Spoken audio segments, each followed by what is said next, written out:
Ya. Berbicara tentang menantikan Tuhan, ya, ini harusnya menjadi kerinduan setiap orang percaya. Seharusnya kita merindukan kedatangan Tuhan. Yang rindu kedatangan Tuhan silakan angkat tangan. Ada yang enggak rindu? Merindukan kedatangan Tuhan berarti kita merindukan Kristus bertahta dan memulihkan seluruh keadaan di muka bumi. Ya. Kristus akan menjadi raja di atas segala raja. Ya, tentunya kita merindukan saat itu. Karena dengan Kristus datang maka segala persoalan orang percaya beres.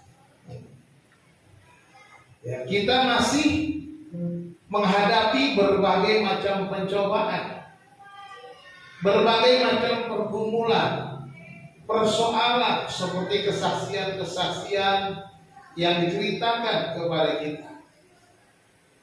Tetapi Kristus ketika datang kedua kali menjadi jawaban atas seluruh pergumulan hidup kita.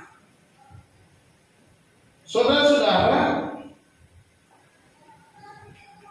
sebagai satu contoh,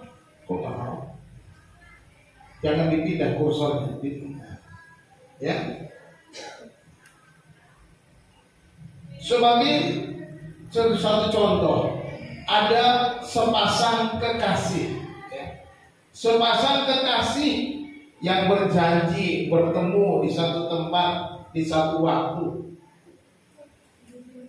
Tentunya selalu menunggu dengan penuh kerinduan saat yang dijanjikan.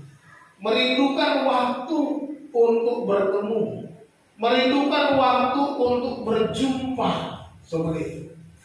Demikian juga kita sebagai orang percaya, kita merindukan kekasih kita yaitu Kristus. Ya. Coba membayangkan betapa kita merindukan kedatangan itu sebagai seorang kekasih. Bagaimana kita begitu mencintai Yesus, bagaimana kita begitu mengharapkan kehadirannya, kedatangannya menjemput kita. Saudara-saudara, sampai hari ini ada banyak orang bertanya kapan Tuhan itu datang. Kita pun mungkin bertanya-tanya kapan Tuhan datang, kapan Yesus datang. Saudara, kalau 2 Petrus pasal 3, 2 Petrus pasal 3 ayat 1 sampai 16 kalau kita membaca, mengajarkan kita agar tetap bertekun menantikan kedatangan Tuhan. Dimanapun kita ada, sampai kapanpun hari ini, kita harus terus bertekun menantikan Tuhan. Oleh sebab itu kita akan belajar bersama-sama, kita akan membaca. Halo, tolong dibantu ya. Dari 2 Petrus pasal 3 ayat 8 sampai ayat yang ke-10. Kita akan membaca ayat-ayat ini, 2 Petrus 3 ayat 8 dan sampai ayat yang ke-10. Demikian firman Tuhan. Akan tetapi saudara-saudaraku yang kekasih, yang satu ini tidak boleh kamu lupakan, yaitu bahwa di hadapan Tuhan satu hari sama seperti 1000 tahun, dan 1000 tahun sama seperti satu hari.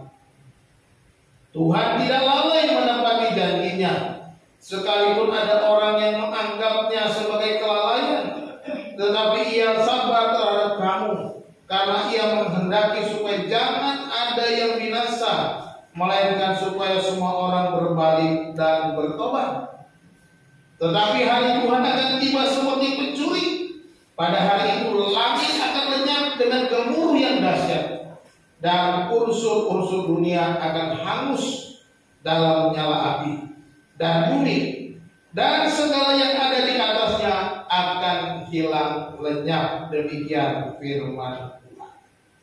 Saudara-saudara, ya, dari 2 Petrus pasal 3 ayat 8 sampai 10 kita belajar ada 3 hal yang harus kita ingat di dalam menantikan Tuhan. 3 hal yang mendorong kita supaya kita bertekun menantikan Tuhan. Jangan pernah ragu akan kedatangan Tuhan. Hal yang pertama dikatakan oleh Rasul Petrus, firman Tuhan katakan bahwa waktu Tuhan bukan waktunya kita. Ayat 8 bilang, akan tetapi saudara-saudaraku yang kekasih,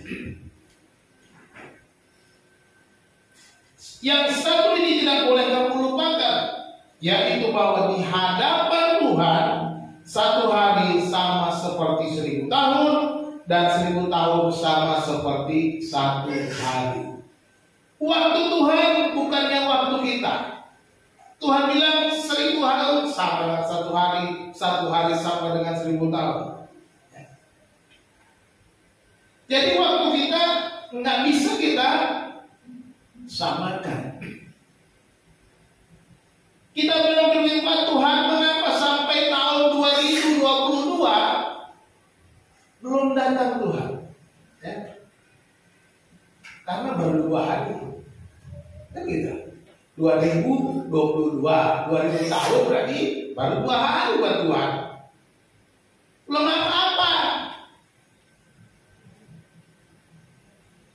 Kalau kita lihat tuh perhitungan 1000 tahun sama dengan 1 hari. Ya demikian sebaliknya. Ya, dikatakan 1000 tahun 1 hari sama seperti 1000 tahun, 1000 tahun sama seperti 1 hari.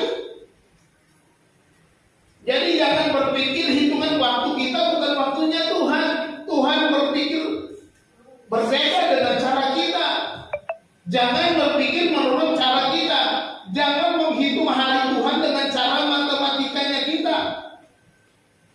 Matematikanya kita hitung sehari, 2 hari, 3 hari berdasarkan matahari.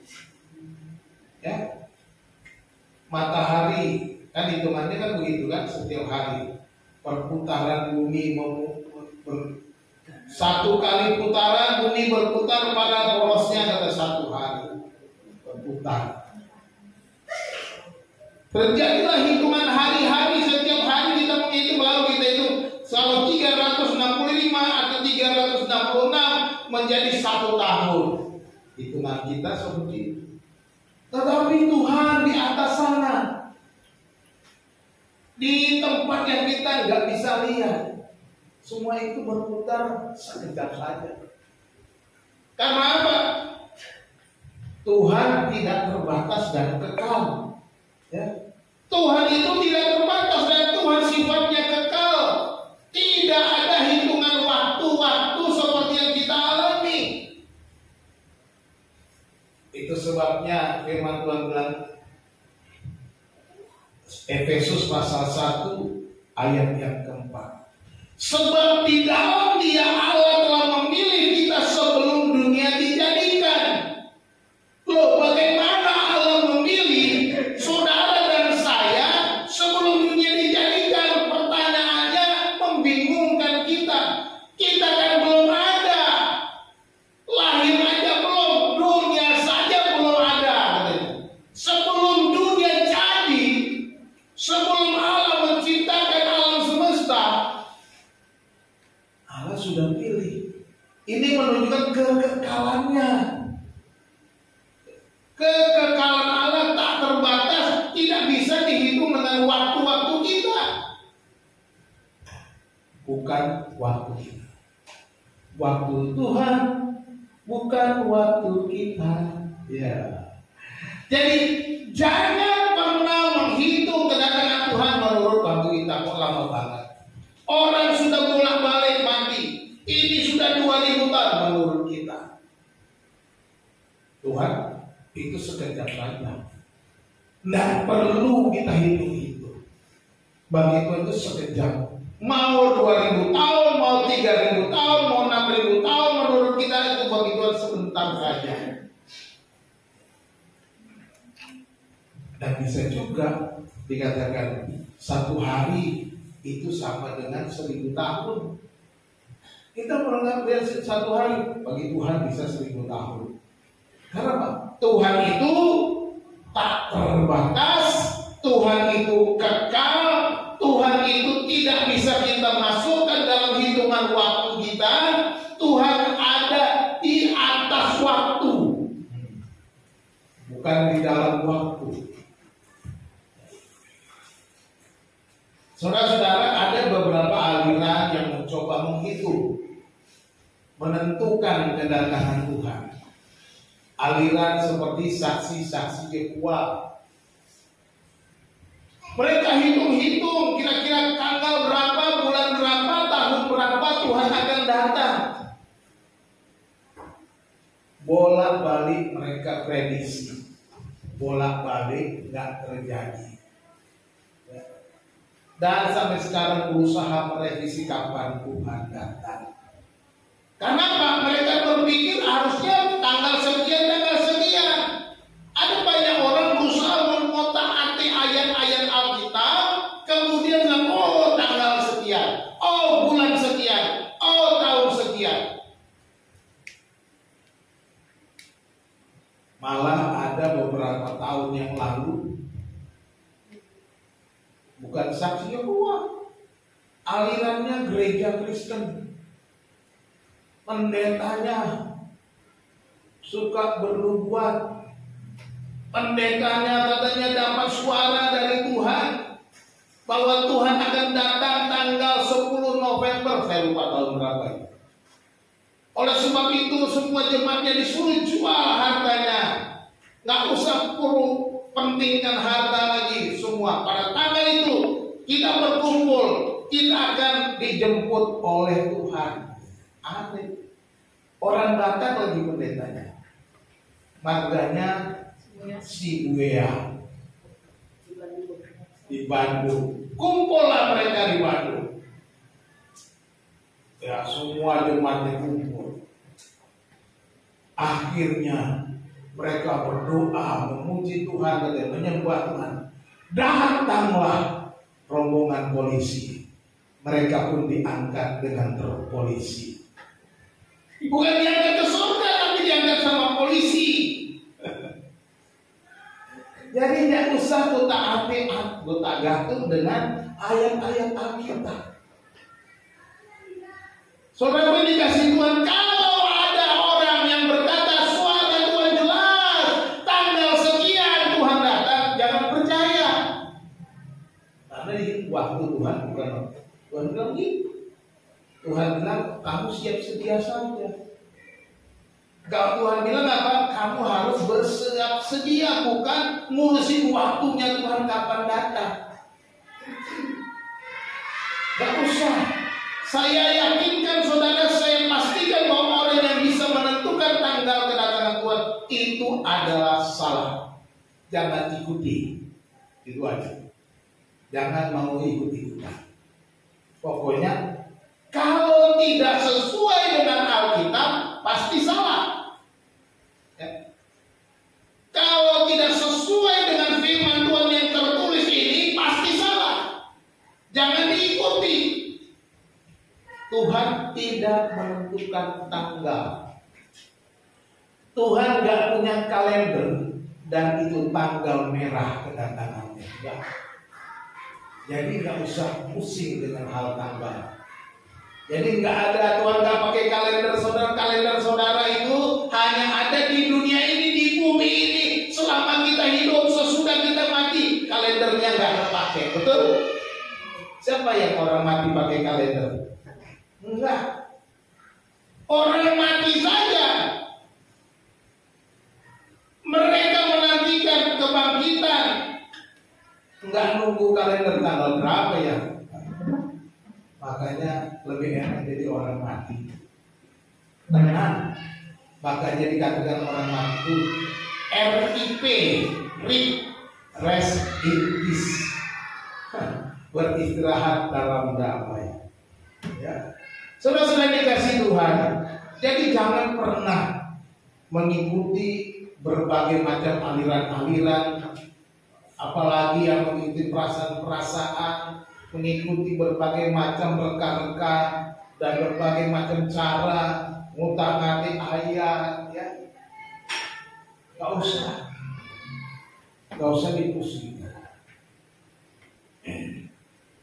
Jadi jangan ukur Tuhan dengan ukuran akal yang terbatas. Akal kita terbatas, pikiran kita terbatas, otak kita terbatas. Kenapa? Karena kita itu ciptaan Allah. Karena kita ini manusia ciptaan. Sepandai-pandainya, sehebat-hebatnya akal kita terbatas. Tidak akan pernah bisa melebihi pikiran Allah. Amin. Ya. Siapa yang bisa melebihi pikiran Allah? Kalau ada yang bisa melebihi pikiran Allah, berarti saudara sudah menjadi lebih Allah daripada Allah. Masa kita bisa melebihi pikiran Allah? Mau ngutak-ngatik Allah seperti apa? Nggak bisa. Oleh sebab itu kita harus ingat, waktu Tuhan bukan waktu kita, kata Tuhan. Ingat baik, jangan lupa, kata firman Tuhan, ya. Jangan lupa akan satu hari ini di hadapan Tuhan. Satu hari sama seperti 1000 tahun, dan 1000 tahun sama seperti satu hari. Waktunya beda. Bisa bolak-balik menurut akal kita. Itu sebabnya Petrus mengingatkan pembacanya, mengingatkan gereja supaya apa? Supaya kita tidak fokus kepada kapan dan saat datangnya Tuhan, tetapi kita fokus kepada kehidupan kita sebagai orang percaya. Fokus kepada apa yang kita perbuat selama kita menikmati hidup kita. Fokus kepada perjalanan hidup kita melayani Tuhan. Fokus supaya kita memuliakan Tuhan. Fokus supaya kita mempersembahkan hidup kita kepada Tuhan. Bukan waktunya Tuhan. Ini yang harus kita ingat. Jadi diubah mindsetnya, ya. Bukan soal waktu, tapi soal bagaimana saudara hidup. Bagaimana saudara menikmati hidup saudara selama Tuhan memberi saudara kesempatan. Apakah hidupmu sia-sia? Atau hidupmu asal-asalan? Menggunakan waktu sesuka hidupmu, semau menikmati kehidupanmu dengan cara yang salah, dengan cara dunia, dengan cara-cara yang tidak berkenan kepada Tuhan. Atau kita mau menyerahkan hidup kita dipimpin Tuhan, melayani Tuhan, memuliakan Tuhan, memberikan yang terbaik kepada Tuhan. Ini yang menjadi fokus kita.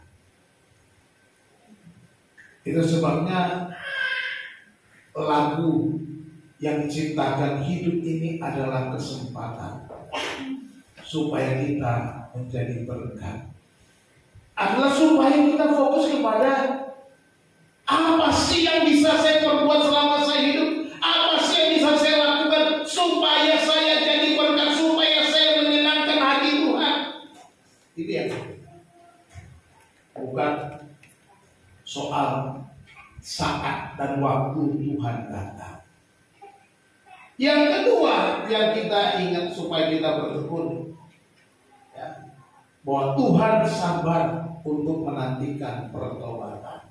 Ayat 9 bilang Tuhan tidak lalai menepati janjinya, sekalipun ada orang yang menganggapnya sebagai kelalaian, tetapi ia sabar terhadap kamu, karena ia menghendaki supaya jangan ada yang binasa, melainkan supaya semua orang berbalik dan bertobat. Haleluya.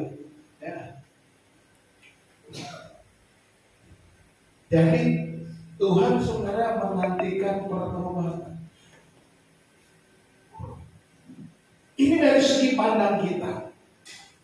Dari segi pandang Rasul Petrus, dia menganggap bahwa Tuhan belum datang. Ini suatu kesempatan supaya ada banyak orang bertobat, supaya kita bisa membawa orang-orang bertobat, supaya kita bisa menceritakan Kristus kepada banyak orang, supaya kita bisa membawa orang-orang kepada pertobatan. Ya, dikatakan Karena ia menghendaki supaya jangan ada yang binasa, melainkan supaya semua orang berbalik dan bertobat. Tuhan mau, Tuhan rindu supaya semua orang berbalik dan bertobat.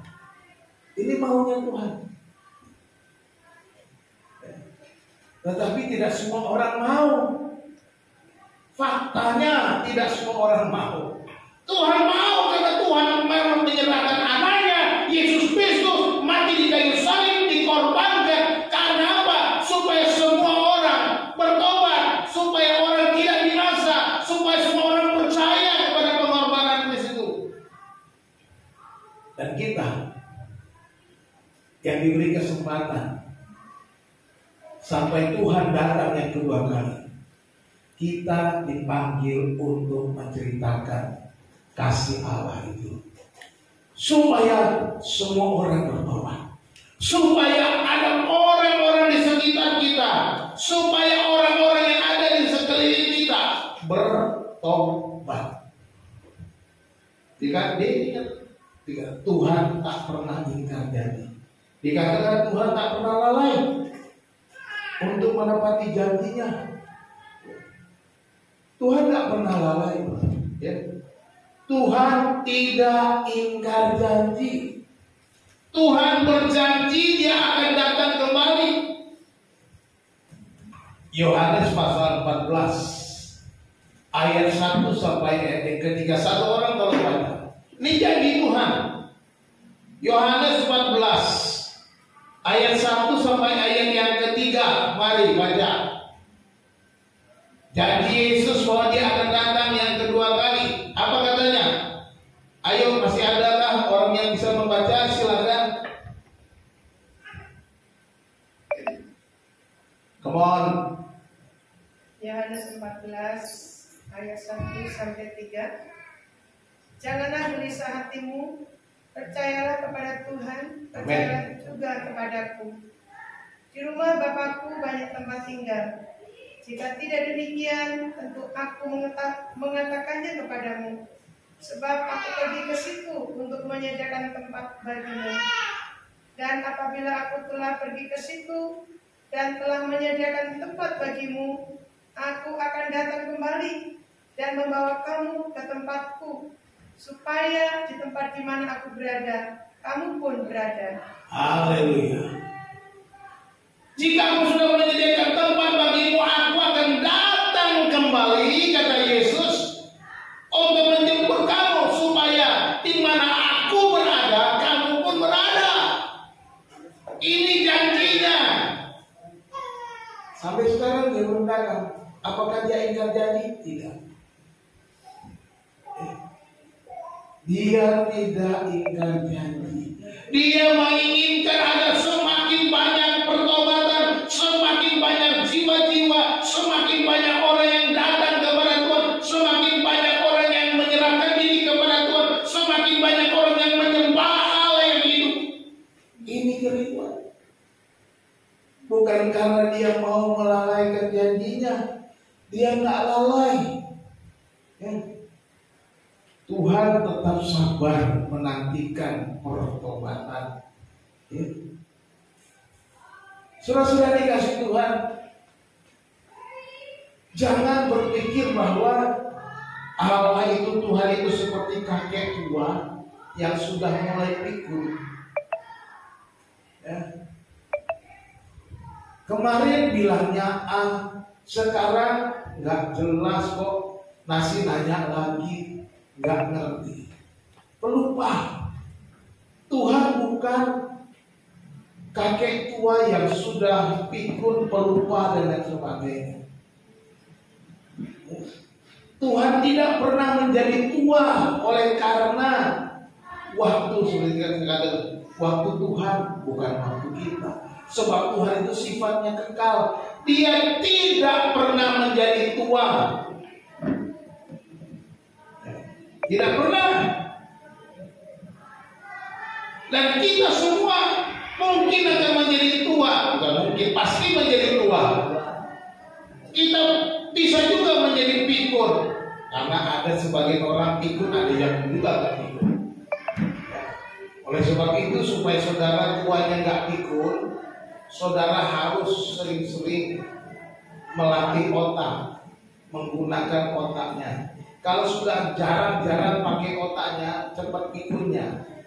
Ya, jadi jangan menganggap Tuhan itu seperti kakek tua yang sudah pikun, dia lalai, dia lupa.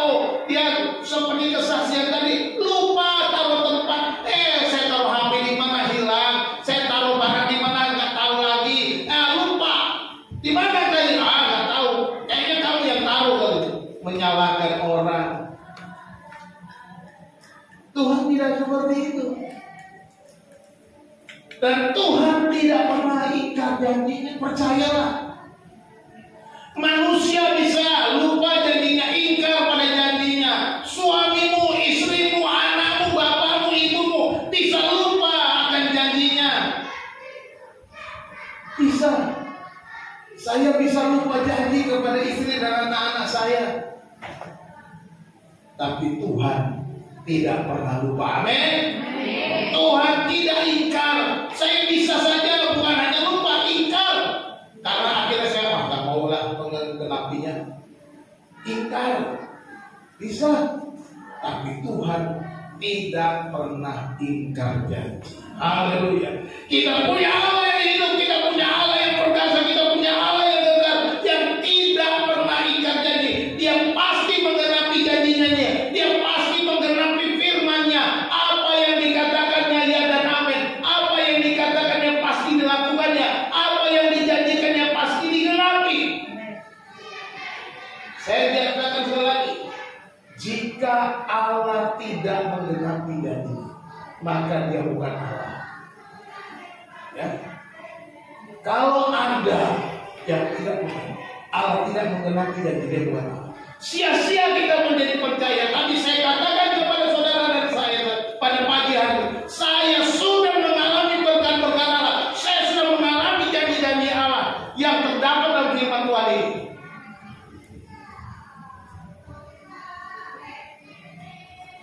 Dan saya menikmatinya. Dan saya mau katakan, saya tidak pernah dikecewakan.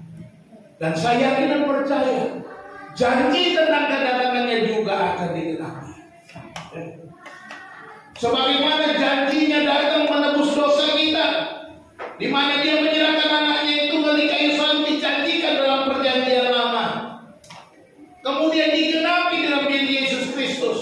Kemudian Yesus berjanji untuk akan datang kembali. Saya percaya penggenapan yang lama, perjanjian lama pada saat kedatangan Yesus juga akan digenapi di masa datang pada saat Yesus datang kedua kalinya. Tuhan tidak pernah kerja setengah-setengah. Ya. Tuhan tidak pernah kerja setengah-setengah atau menjadi bosan karena saudara keras kepala.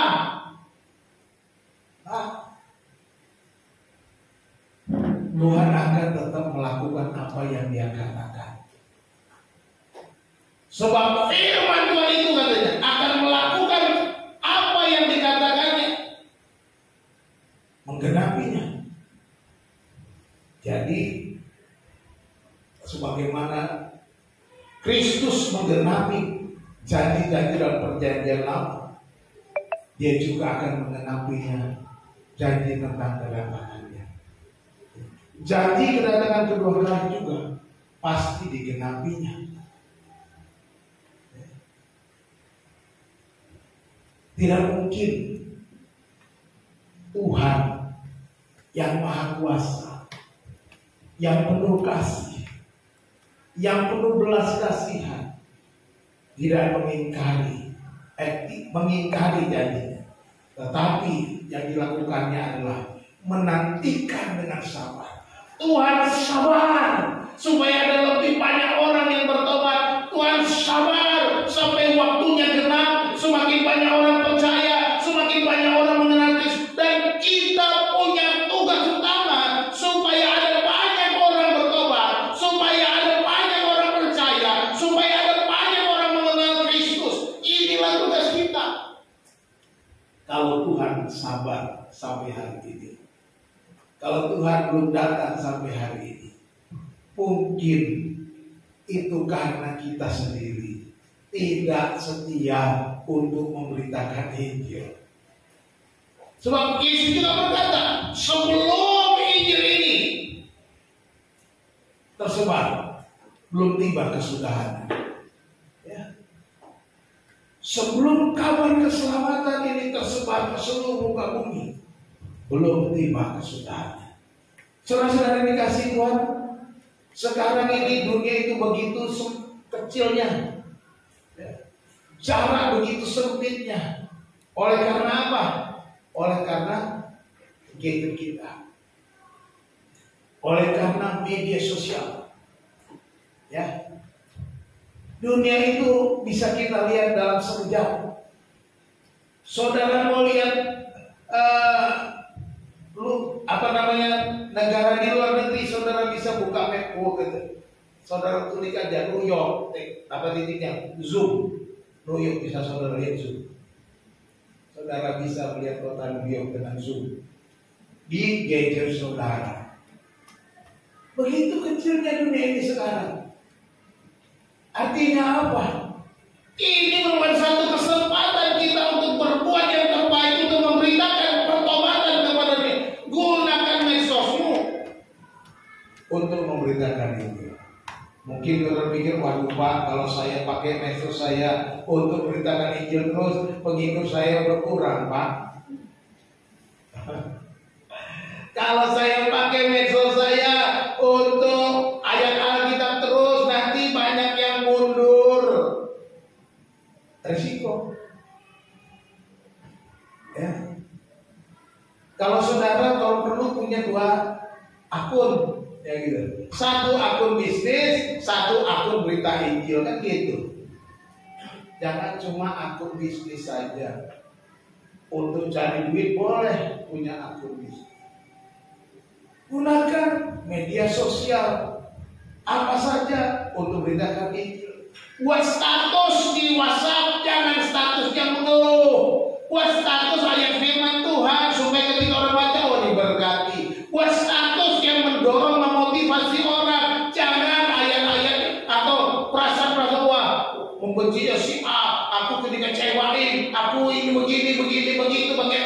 Semuanya nanti orang baca. Rasa itu katanya. Jangan buat status yang begitu loh. Di medsos buatlah kata-kata berkat.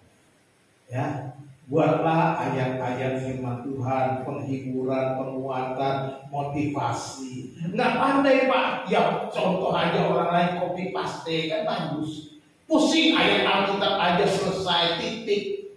Kalau nggak pandai buat kata-kata, gunakan itu. Karena orang akan baca.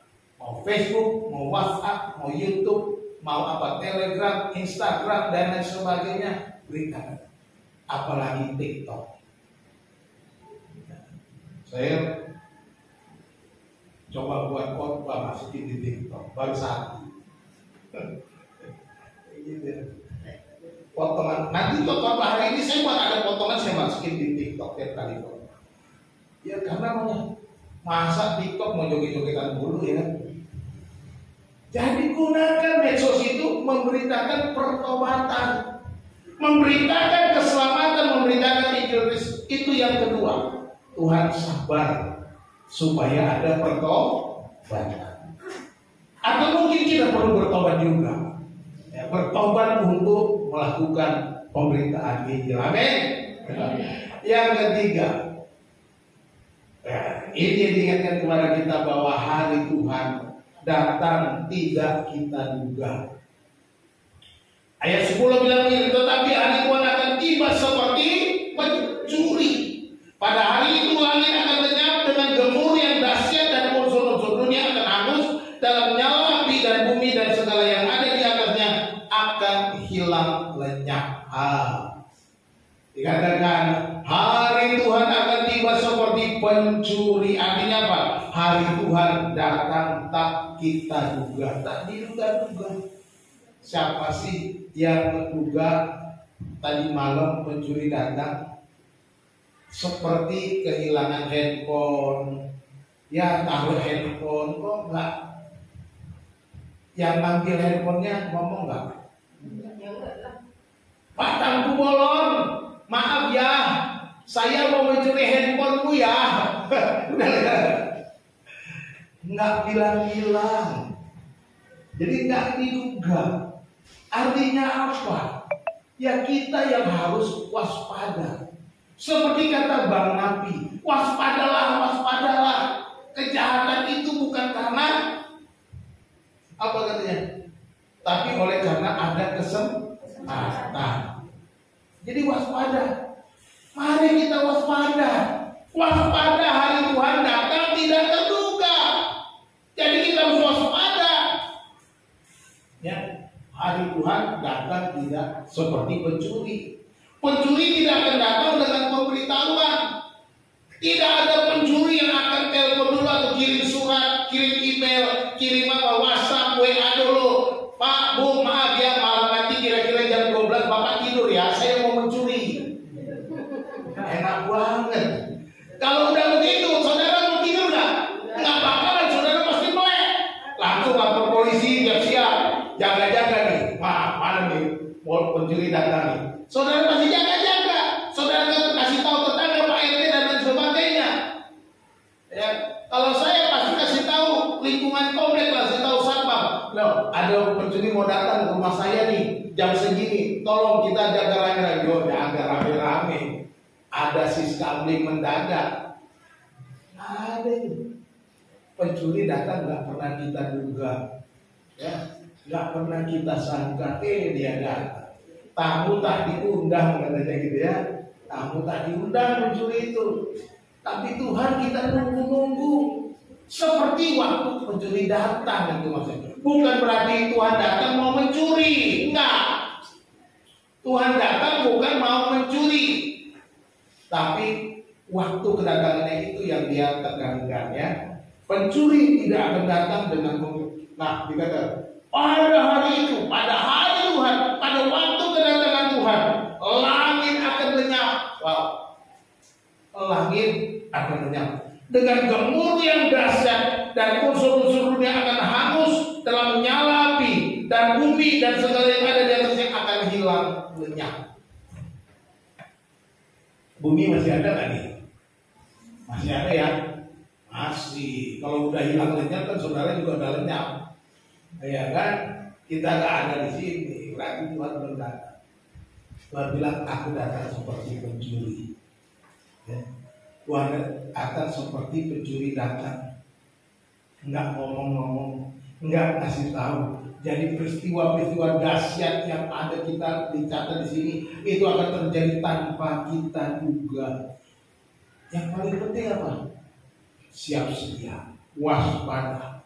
Selalu berjaga-jaga, selalu hidup dalam penantian. Orang yang menantikan Tuhan itu seperti apa sih? Orang yang menantikan Tuhan itu harus menjaga kekudusan. Orang yang menantikan Tuhan itu harus memberitakan kasih Allah. Orang yang menantikan Tuhan itu harus memberitakan pertobatan. Ini maksudnya. Kalau kita bilang kita menantikan Tuhan tapi kita masa bodoh, kita malas-malesan, kita tidak mau bersekutu dengan Tuhan, kita tidak mau bergantung kepada Tuhan, kita tidak mau membaca firman-Nya, kita tidak mau bergaul dengan Tuhan, kita tidak mau beribadah, kita tidak setia kepada Tuhan. Saudara sama dengan tidak menantikan Tuhan. Seolah-olah semua itu tidak akan terjadi. Seolah-olah sudah santai saja, nggak mungkin datang. Itu. Tetapi orang-orang yang menantikan Tuhan, dia akan hidup di dalam Tuhan, dia akan hidup dalam firman Tuhan, dia akan hidup menjaga kekudusan, dia akan hidup dengan takut akan Tuhan, dia akan hidup memberitakan kasih Allah, dia akan hidup menceritakan kebaikan-kebaikan Tuhan kepada banyak orang, dia akan hidup dan menyatakan, ingatlah saudaraku, saudaraku, Tuhan akan datang kembali, mari bertobat, mari percaya kepadanya, dan engkau akan mendapatkan pengampunan, mendapatkan keselamatan. Ini yang harus kita ingat.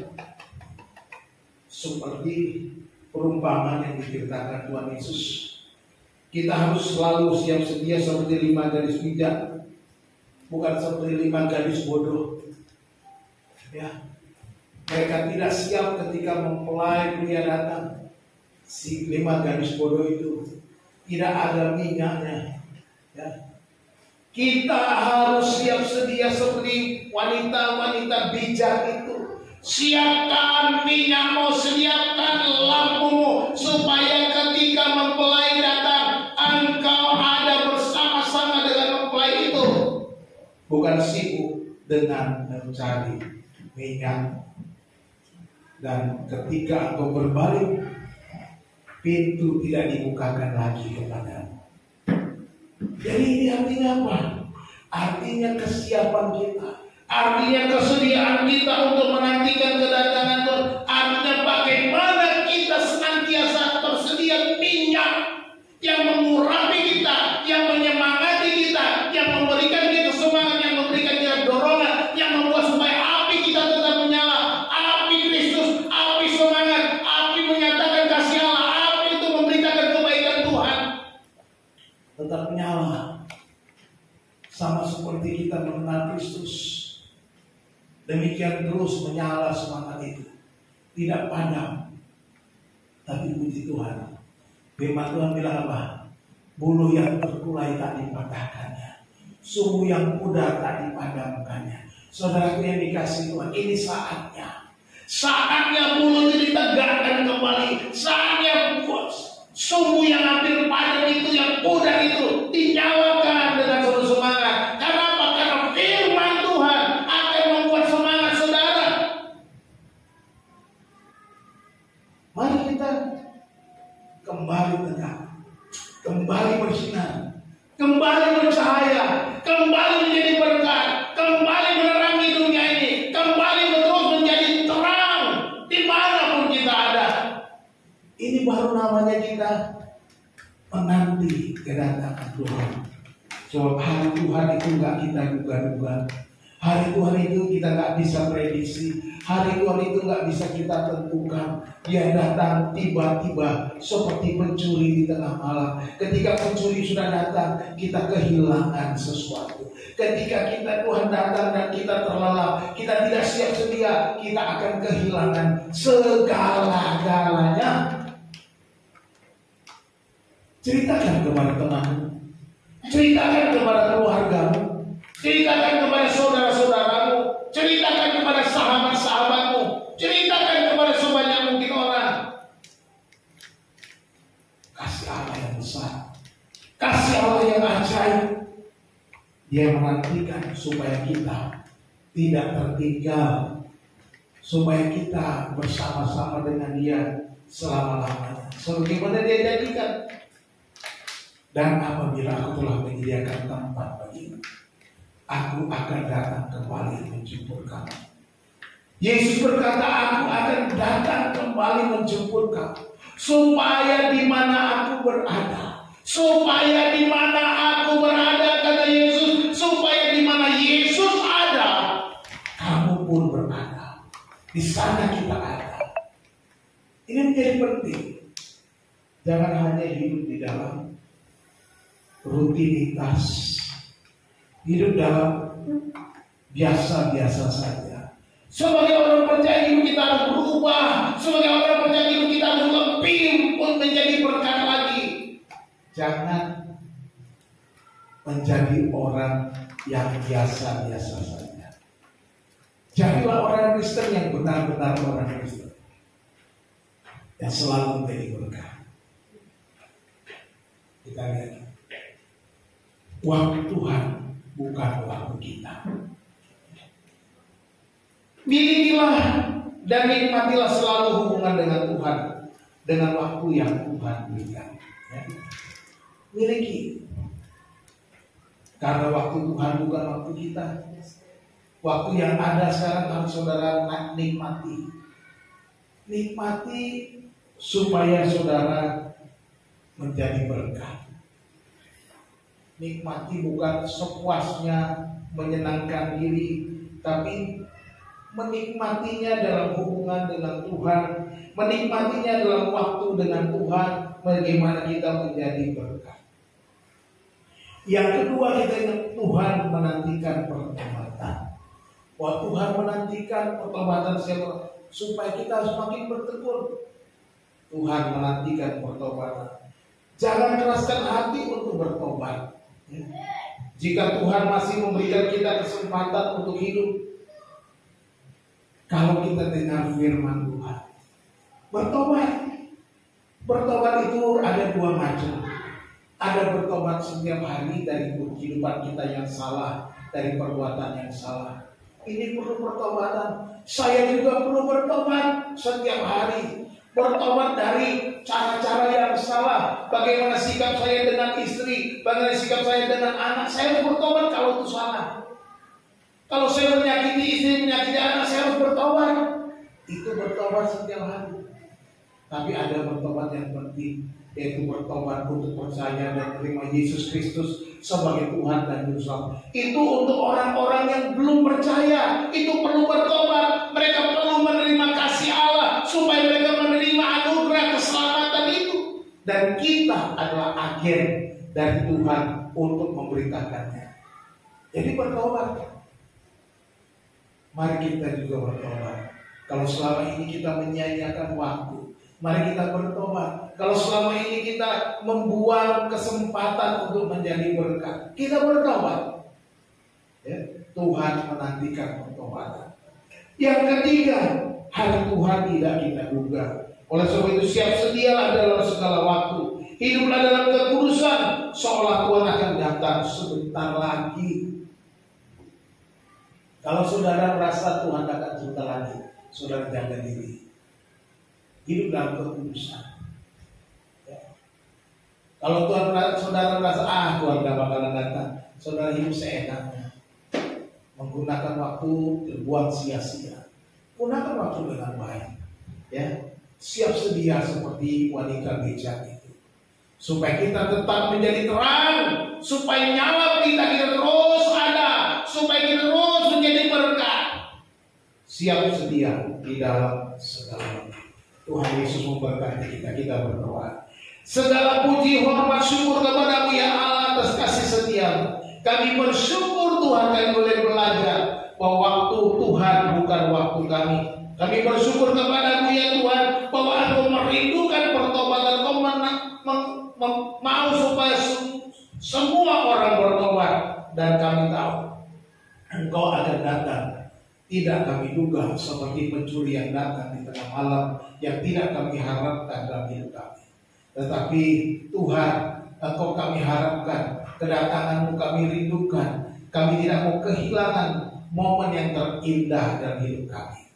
Terima kasih Bapa. Kami bersyukur untuk kebenaran firman yang kami baca, kami renungkan pada saat ini. Biarlah Roh Kudus Engkau berbicara kepada kami tiap-tiap hari, supaya kami hidup sebagai seorang yang menantikan kedatangan Tuhan, supaya kami mengerti waktunya Tuhan adalah waktu yang terbaik. Engkau tidak pernah lalai, Engkau tidak akan ingkar janji, dan Engkau akan menggenapi janji-Mu sesuai dengan apa yang Engkau katakan. Terima kasih Bapa, hamba-Mu selesai berhenti berbicara. Roh Kudus biarlah Engkau terus berbicara kepada kami, menerjemahkannya, menguatkan kami, supaya kami seperti buruh yang kembali tegak, seperti suku yang muda yang kembali menyala terang.